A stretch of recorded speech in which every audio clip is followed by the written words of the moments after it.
Chapter 5, The Mental Universe. The universe is mental, held in the mind of the All. The Kybalion. The All is spirit. But what is spirit? This question cannot be answered, for the reason that its definition is practically that of the All, which cannot be explained or defined. Spirit is simply a name that men give to the highest conception of infinite living mind. It means the real essence, it means living mind, as much superior to life and mind as we know them, as the latter are superior to mechanical energy and matter. Spirit transcends our understanding, and we use the term merely that we may think or speak of the All. For the purposes of thought and understanding, we are justified in thinking of spirit as infinite living mind, at the same time acknowledging that we cannot fully understand it. We must either do this or stop thinking of the matter at all. Let us now proceed to a consideration of the nature of the universe, as a whole and in its parts. What is the universe? We have seen that there can be nothing outside of the All. Then, is the universe the All? No, this cannot be, because the universe seems to be made up of many, and is constantly changing, and in other ways it does not measure up to the ideas that we are compelled to accept regarding the All, as stated in our last lesson. Then if the universe be not the All, then it must be nothing. Such is the inevitable conclusion of the mind at first thought. But this will not satisfy the question, for we are sensible of the existence of the universe. Then if the universe is neither the All, nor nothing, what can it be? Let us examine this question. If the universe exists at all, or seems to exist, it must proceed in some way from the All, it must be a creation of the All. But as something can never come from nothing, from what could the All have created it? Some philosophers have answered this question by saying that the All created the universe from itself, that is, from the being and substance of the All. But this will not do, for the All cannot be subtracted from, nor divided, as we have seen, and then again if this be so, would not each particle in the universe be aware of its being the All could not lose its knowledge of itself, nor actually become an atom, or blind force, or lowly living thing. Some men, indeed, realizing that the All is indeed All, and also recognizing that they, the men, existed, have jumped to the conclusion that they and the All were identical, and they have filled the air with shouts of "I am God," to the amusement of the multitude and the sorrow of sages. The claim of the corpuscle that, "I am man," would be modest in comparison. But, what indeed is the universe, if it be not the All, nor yet created by the All having separated itself into fragments?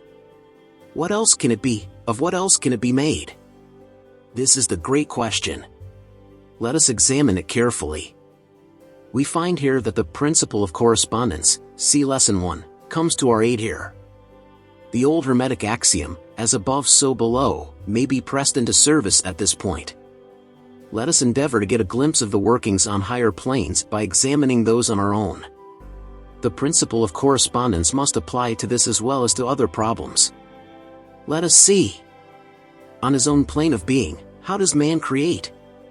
Well, first, he may create by making something out of outside materials. But this will not do, for there are no materials outside of the All with which it may create. Well, then, secondly, man procreates or reproduces his kind by the process of begetting, which is self-multiplication accomplished by transferring a portion of his substance to his offspring. But this will not do, because the All cannot transfer or subtract a portion of itself, nor can it reproduce or multiply itself. In the first place there would be a taking away, and in the second case a multiplication or addition to the All, both thoughts being an absurdity. Is there no third way in which man creates? Yes, there is. He creates mentally. And in so doing he uses no outside materials, nor does he reproduce himself, and yet his spirit pervades the mental creation. Following the principle of correspondence, we are justified in considering that the All creates the universe mentally, in a manner akin to the process whereby man creates mental images. And, here is where the report of reason tallies precisely with the report of the illumined, as shown by their teachings and writings. Such are the teachings of the wise men. Such was the teaching of Hermes. The All can create in no other way except mentally, without either using material, and there is none to use, or else reproducing itself, which is also impossible. There is no escape from this conclusion of the reason, which, as we have said, agrees with the highest teachings of the Illumined. Just as you, student, may create a universe of your own in your mentality, so does the All create universes in its own mentality. But your universe is the mental creation of a finite mind, whereas that of the All is the creation of an infinite. The two are similar in kind, but infinitely different in degree. We shall examine more closely into the process of creation and manifestation as we proceed. But this is the point to fix in your minds at this stage. The universe, and all it contains, is a mental creation of the All. Verily, indeed, all is mind. The All creates in its infinite mind countless universes, which exist for eons of time, and yet, to the All, the creation, development, decline and death of a million universes is as the time of the twinkling of an eye. The Kybalion. The infinite mind of the All is the womb of universes. The Kybalion. The principle of gender, see Lesson 1 and other lessons to follow, is manifested on all planes of life, material, mental and spiritual. But, as we have said before, gender does not mean sex. Sex is merely a material manifestation of gender. Gender means relating to generation or creation. And wherever anything is generated or created, on any plane, the principle of gender must be manifested. And this is true even in the creation of universes. Now do not jump to the conclusion that we are teaching that there is a male and female God, or creator. That idea is merely a distortion of the ancient teachings on the subject. The true teaching is that the All, in itself, is above gender, as it is above every other law, including those of time and space. It is the law, from which the laws proceed, and it is not subject to them. But when the All manifests on the plane of generation or creation, then it acts according to law and principle, for it is moving on a lower plane of being. And consequently it manifests the principle of gender, in its masculine and feminine aspects, on the mental plane, of course. This idea may seem startling to some of you who hear it for the first time, but you have all really passively accepted it in your everyday conceptions. You speak of the fatherhood of God, and the motherhood of nature, of God, the divine Father, and nature the universal mother, and have thus instinctively acknowledged the principle of gender in the universe. Is this not so? But, the Hermetic teaching does not imply a real duality. The All is one, the two aspects are merely aspects of manifestation. The teaching is that the masculine principle manifested by the All stands, in a way, apart from the actual mental creation of the universe. It projects its will toward the feminine principle, which may be called nature, whereupon the latter begins the actual work of the evolution of the universe, from simple centers of activity on to man, and then on and on still higher, all according to well-established and firmly enforced laws of nature. If you prefer the old figures of thought, you may think of the masculine principle as God, the Father, and of the feminine principle as nature, the universal mother, from whose womb all things have been born. This is more than a mere poetic figure of speech, it is an idea of the actual process of the creation of the universe. But always remember, that the All is but one, and that in its infinite mind the universe is generated, created, and exists. It may help you to get the proper idea, if you will apply the law of correspondence to yourself, in your own mind. You know that the part of you which you call I, in a sense, stands apart and witnesses the creation of mental images in your own mind. The part of your mind in which the mental generation is accomplished may be called the me in distinction from I, which stands apart and witnesses and examines the thoughts, ideas, and images of the me.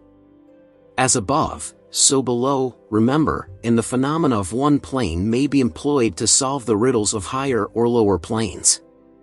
Is it any wonder that you, the child, feel that instinctive reverence for the All, which feeling we call religion, that respect and reverence for the Father mind? Is it any wonder that, when you consider the works and wonders of nature, you are overcome with a mighty feeling which has its roots away down in your inmost being? It is the mother mind that you are pressing close up to, like a babe to the breast. Do not make the mistake of supposing that the little world you see around you, the earth, which is a mere grain of dust in the universe, is the universe itself.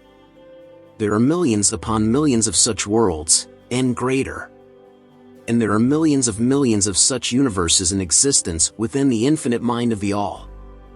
And even in our own little solar system there are regions and planes of life far higher than ours, and beings compared to which we earthbound mortals are as the slimy life forms that dwell on the ocean's bed when compared to man.